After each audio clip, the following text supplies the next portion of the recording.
A teacher entering a classroom feels that he is the monarch for that period and that his word is final stop.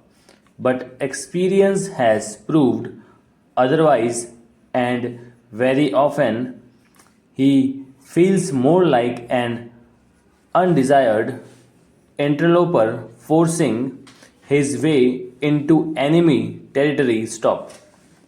In these days of student unrest and teacher indifference, most young men and women emerging from universities are under the wrong impression of their superior knowledge stop.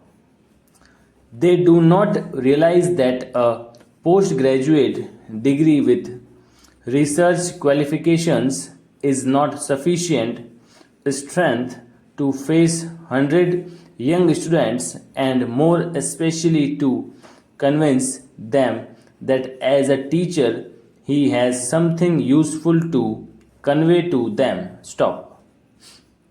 Apart from sound knowledge of the subject concerned, a teacher must necessarily possess some dynamism to stimulate intellectual activity in the students. Stop.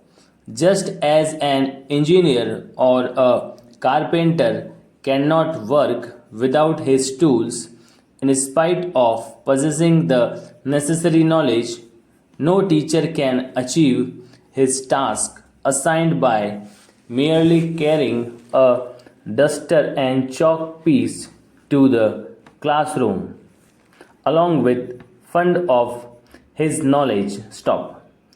The vital link between the teacher knowledge and the students is the personality of the teacher. Stop. What matters in the class is not what is taught, but how it is taught. Stop. Para.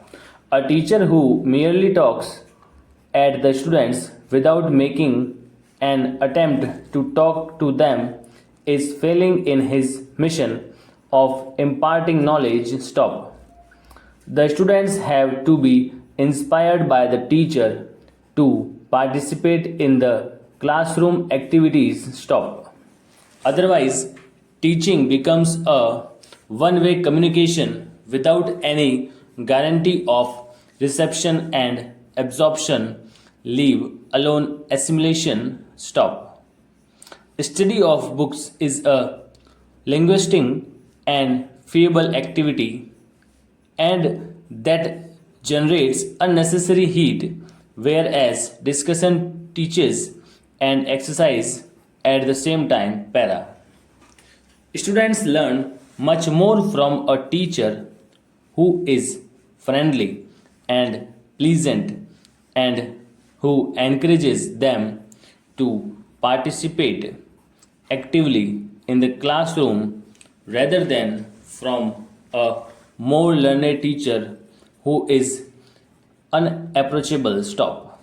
One might argue that personality traits are an integral part of oneself and hence cannot be changed or acquired for the sake of a profession, just as one learns to adjust oneself to suit the demands of difficult bosses and encounter challenging situation, one has to adopt to suit the teaching profession. Stop.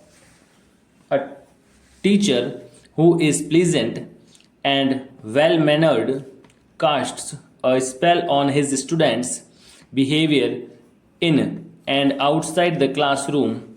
His punctuality and neatness go a long way in molding the personality of the students. Stop. An impressive teacher wins the affection and respect of the class and be successful. Stop. Para. Dear sir, I have only just received your letter asking me at all costs to obtain for you some more information regarding the activities of our fellow students. Stop. I shall be happy by all means to help you in the matter, but I should like to say that it is only few who rely in the future activities of the society. Stop. As you are aware, I have only just been elected a member of the executive committee of this society, and I can say that at present certain very important changes are going to take place. Stop. For the present, I will be able to let you have a few details for two reasons. Stop. First, there is a small subcommittee which makes decisions on matters which may be unknown to the main committee, and secondly, most of what takes place at the meetings must be regarded as confidential at all costs and should not be disclosed to the other citizens outside. Stop. Therefore, I wish to make it clear that I may be able to do only a little. Stop.